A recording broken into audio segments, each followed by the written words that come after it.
trabajaba para un estudio de animación escribiendo, que yo soy guionista de oficio, y de pronto empecé a sentir la necesidad de filmar una película, como de cuestionarme, bueno, estudié cine, hay algo que me está faltando hacer, que es pensar en una película, y un poco eso me llevó automáticamente a revisar cuadernos, 2 o 3 cuadernos que tenía llenos de notas, y encontrar en esas notas un universo narrativo posible, que fue un poco el inicio de la película.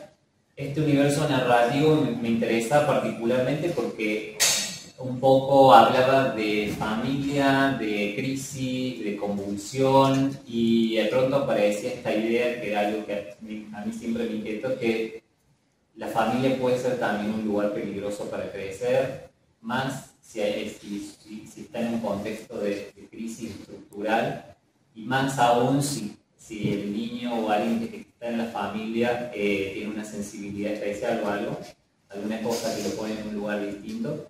Entonces, bueno, un poco construir ese retrato desconfiado de la familia fue el origen más fuerte, el motor más interesante para empezar a escribir la película.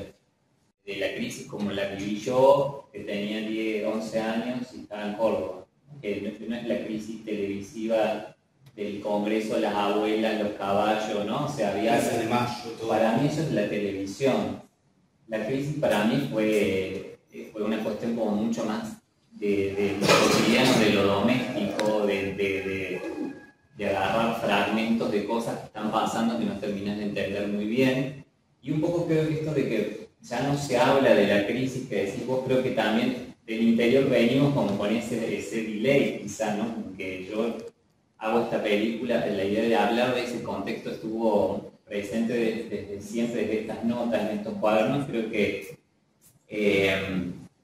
siempre vemos películas que retratan la crisis desde este lugar como más oficial, pero a mí me interesa pensar la crisis desde el núcleo de esta familia y de esta casa un poco que se está como desmoronando, digamos.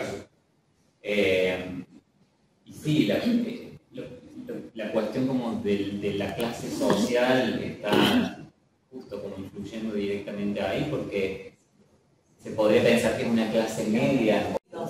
La abuela y la madre son actrices y actores conocidos en Córdoba, y así, claro, y las niñas fueron, bueno, todos fueron buscados y con un gran proceso de casting. Puede ser un lugar un poco peligroso, o hay una desconfianza, hay una falta de información general. Digo, este riesgo es posible.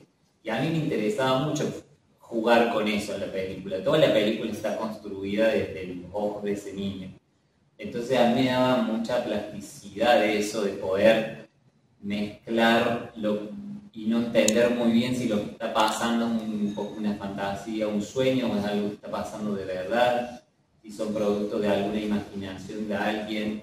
De pronto también entrar a la casa, yo tenía esta imagen de que vieron cuando vas a una casa a visitar a un vecino y te dicen está en el fondo, ¿no? Y vos pasas toda la casa hasta el patio donde lo encontrás a tu amigo, y en el medio vas y te encontrás con escenas de la vida de esa casa, ¿no?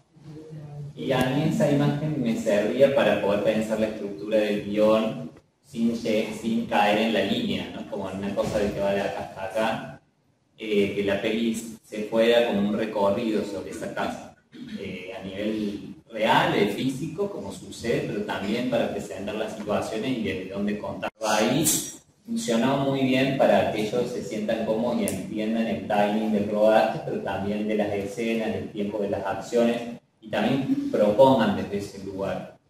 Y algo que también pasó en ese momento fue que la casa donde nosotros ensayábamos, la misma casa donde filmamos, estuvimos como un mes antes trabajando ahí, y la casa se estaba construyendo, decorándose y empezando a ser como la ves en la película, al mismo tiempo que esos personajes.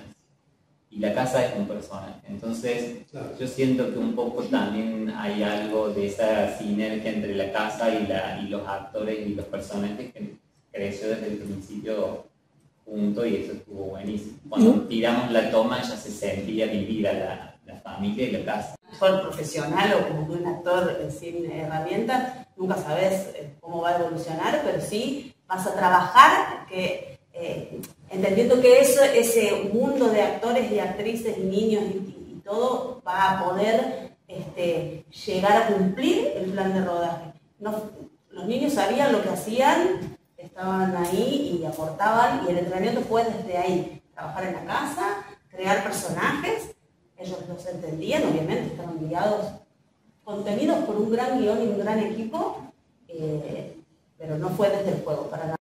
Y hay, como la del guión, no sé, creo que hay una versión como 60 y pico, no sé si fue la última, pero ya no me acuerdo, pero yo nunca dejé de escribir el guión.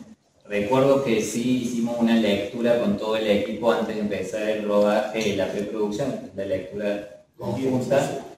Y ahí mismo yo ya iba anotando cosas, iba cambiando, había que eliminar escenas porque nosotros teníamos un fondo del 2019, la declaración del Inca del 2020, plena pandemia. Cuando filmamos en 2022 se imaginarán que la película costaba el doble y la plata valía la mitad.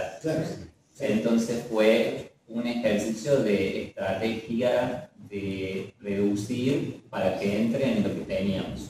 De hecho, la escena del plano secuencia donde él se despierta y camina, que está el cacerolazo, esa escena yo la agregué porque ahí había otra escena que era él se iba con la abuela a la ruta, se despedía, venía una caravana de camiones de Hiperlibertad, que es algo que la abuela siempre está nombrando, y ella se iba en un camión de Hiperlibertad, que era el súper que iban a ver. Y yo imaginaba una caravana y un plano de todos los camiones con la palabra libertad yéndose con la abuela, y eso obviamente nunca existió porque salía lo mismo que toda la película.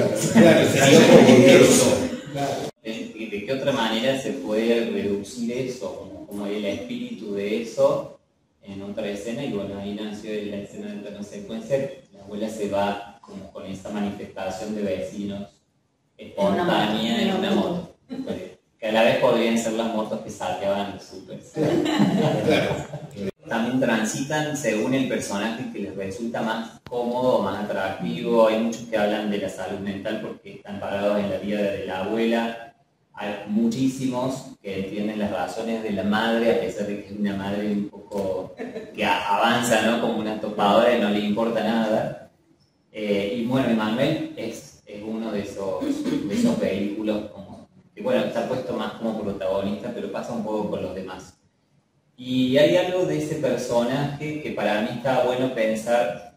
Yo quería hablar desde la mirada de un niño, pero entendiendo que la infancia no es ese lugar romántico, idílico, de juego y fantasía, sino que la infancia es una forma de estar parado frente a las cosas que tiene más que ver con las preguntas, con lo no resuelto, con lo incompleto, con toda la angustia que también eso puede generar. Y con un montón de demonios que uno vive cuando es niño y que mucho está como subestimado, ¿no? Porque el niño tiene que, bueno, por lo menos en la época en la que yo también fui niño, el niño juega, no es tan importante lo que dice, es como un proyecto de adulto. Entonces a mí me interesaba pensar en un niño más como un agente, un social, alguien que puede construir realidad, que puede plantear otras narraciones sobre lo que nos pasa, otros relatos posibles.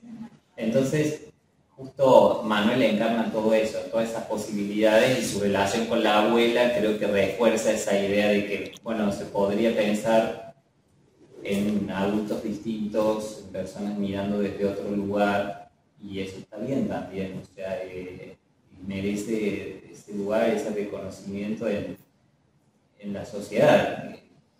Pensar, yo creo que en una situación de crisis, también como la que estamos atravesando ahora, y particularmente la del 2001, estas familias medio como arremolinadas, sin poder salir de ese estanque. Si no hay alguien que piense, que pueda imaginar otro relato para ellos, para la propia familia, para uno mismo, estamos medio condenados a estar ahí en un remanso permanente, ¿no? Manuel un poco era eso, y siempre para mí estaba la inquietud de Manuel, de cómo ¿Qué puede proponer un niño? ¿Cómo puede él ofrecerle algo a esta historia y modificar algo? Es la idea de jugar a desaparecer, que después desaparece Fine.